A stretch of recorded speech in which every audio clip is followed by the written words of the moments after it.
Hello friends, welcome back to lime and chillies. എല്ലാവർക്കും സുഖാണെന്ന് വിചാരിക്കുന്നു. ഞാൻ ഇന്നിവിടെ വന്നിരിക്കുന്നത് ഒരു സ്പെഷ്യൽ മലബാർ റെസിപ്പി ആയിട്ടാണ്. പിന്നെ മുട്ട വെച്ചിട്ടാണ് ഞാനിത് തയ്യാറാക്കാൻ പോകുന്നത്. അപ്പോൾ നമുക്ക് വീഡിയോയിലേക്ക് കിടക്കാം. ആദ്യം തന്നെ നമുക്ക് ഇതിന് വേണ്ട ഫില്ലിംഗ് തയ്യാറാക്കി എടുക്കാം. അതിനായി ഒരു പാൻ വെച്ചിട്ട് അത് ചൂടാകുമ്പോൾ അതിലേക്ക് 2 ടേബിൾ സ്പൂൺ നെയ്യ് ഒഴിച്ചു കൊടുക്കാം. നെയ്യും കൂടെ ചൂടായി വരുമ്പോൾ നമുക്ക് അണ്ടിപ്പരിപ്പ് ഇട്ട് കൊടുക്കാം. അത് ഫ്രൈ ആയി വന്നാൽ കുറച്ച് ഉണക്കമുന്തിരി കൂടെ ചേർത്ത് കൊടുക്കാം. ഇത് രണ്ടും ഫ്രൈ ആയി വന്നാൽ നമുക്ക് ഇതിലേക്ക് 4 മുട്ട ബീറ്റ് ചെയ്തത് ചേർത്ത് കൊടുക്കാം. ഇനി നമുക്ക് ഇതൊന്ന് സ്ക്രാമ്പിൾ ചെയ്തെടുക്കണം. ഇതിൻ്റെ കൂടെ തന്നെ 4 ടേബിൾ സ്പൂൺ പഞ്ചസാര കൂടെ ചേർക്കണം. ഇതെല്ലാം നന്നായി മിക്സ് ചെയ്ത് കൊടുക്കണം.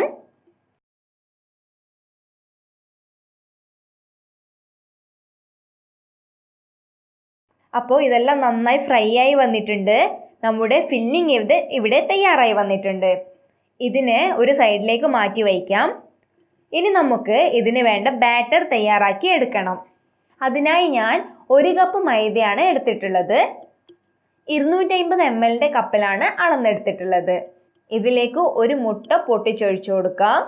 പിന്നെ ആവശ്യത്തിന് ഉപ്പും ചേർത്തിട്ട് നന്നായി എല്ലാം കൂടി ഒന്ന് മിക്സ് ചെയ്ത് കൊടുക്കണം.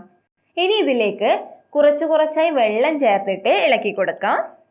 ഇത് അധികം കട്ടിയില്ല കൂട്ടല്ല വേണ്ടത്, കുറച്ച് ലൂസായിട്ടുള്ള കൂട്ടാണ് വേണ്ടത്. അപ്പോൾ ഇതാണ് ഈ ബാറ്ററിൻ്റെ പരുവം.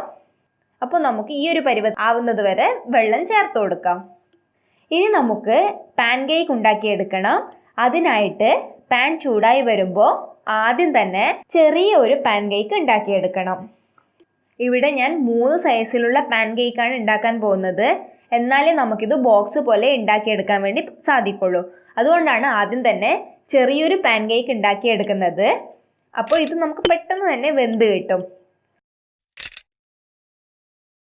ഇത് വെന്ത് കിട്ടിയാൽ നമുക്ക് നേരത്തെ തയ്യാറാക്കിയതിനേക്കാളും കുറച്ചുകൂടെ വലുപ്പത്തിലുള്ള ഒരു പാൻ കേക്ക് തയ്യാറാക്കണം.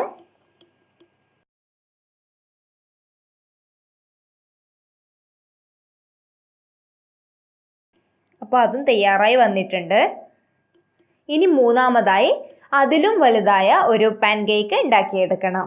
അപ്പോൾ ഒരു പനീർ പെട്ടി തയ്യാറാക്കാൻ വേണ്ടിയിട്ട് 3 അധികം കട്ടിയില്ലാത്ത പാൻ കേക്കാണ് വേണ്ടത്. ഈ പാൻ കേക്കൊക്കെ നേരിയതായി പരത്തിയെടുക്കാൻ വേണ്ടി ശ്രദ്ധിക്കണം. അപ്പോൾ നമ്മുടെ പാൻ കേക്കൊക്കെ ഇവിടെ തയ്യാറായി വന്നിട്ടുണ്ട്. അടുത്തതായി നമുക്ക് പനീർ പെട്ടിക്ക് ആവശ്യമായ ഷുഗർ സിറപ്പ് തയ്യാറാക്കണം. അതിനായി പാനിലേക്ക് ഒരു 1/2 ഗ്ലാസ് വെള്ളം ഒഴിച്ചു കൊടുക്കാം. അതിലേക്ക് 2 ടേബിൾ സ്പൂൺ പഞ്ചസാര ഇട്ട് കൊടുക്കണം. പിന്നെ 2 ഏലക്ക പൊടിച്ചത് കൂടെ ചേർത്ത് നന്നായി മിക്സ് ചെയ്ത് കൊടുക്കുക. ഇതെല്ലാം നന്നായി ലയിച്ച് വന്നാൽ നമുക്കിതിനെ ഒരു സൈഡിലേക്ക് മാറ്റി വയ്ക്കാം. ഇനി നമുക്ക് ഇതെങ്ങനെ ഫിൽ ചെയ്തെടുക്കാമെന്ന് നോക്കാം. അതിനായി ആദ്യം തന്നെ ഏറ്റവും ആദ്യം ഉണ്ടാക്കി വെച്ച ചെറിയ പാൻ കേക്ക് എടുത്തിട്ട് അതിൻ്റെ നടുഭാഗത്ത് ഇതുപോലെ 1 ടേബിൾ സ്പൂൺ മുട്ടയുടെ ഫില്ലിംഗ് വെച്ച് കൊടുക്കാം. എന്നിട്ടിത് ഇതുപോലെ ബോക്സ് പോലെ മടക്കിയെടുക്കണം. അടുത്തതായി നമുക്ക് രണ്ടാമതുണ്ടാക്കിയ, അതായത് മീഡിയം സൈസിലുള്ള പാൻ കേക്കിൽ അതിൻ്റെ നടുഭാഗത്തായിട്ട് കുറച്ച് മുട്ട വെച്ച് കൊടുക്കാം. ഇനി നമുക്ക് ഇതിൻ്റെ മുകളിലായി നേരത്തെ തയ്യാറാക്കിയ ബോക്സ് ഇതുപോലെ തിരിച്ചു വെച്ച് കൊടുക്കാം. എന്നിട്ടിത് വീണ്ടും ഒരു ബോക്സ് പോലെ മടക്കിയെടുക്കണം. ഇനി നമുക്ക് ഏറ്റവും വലിയ പാൻ കേക്ക് എടുത്തിട്ട് അതിൻ്റെ നടുക്കായി ഇതുപോലെ 1 ടേബിൾ സ്പൂൺ മുട്ടയുടെ ഫില്ലിംഗ് വെച്ച് കൊടുക്കുക. എന്നിട്ട് നേരത്തെ തയ്യാറാക്കിയ ബോക്സ് ഇതിൽ വെച്ച് കൊടുക്കണം. വീണ്ടും ഇതിനെ മടക്കിയെടുക്കുക. ഇനി നമുക്കിതിനെ തിരിച്ചു വച്ചതിന് ശേഷം ഇതിൻ്റെ നടുഭാഗത്തായിട്ട് ക്രോസ് കട്ട് ചെയ്ത് കൊടുക്കണം.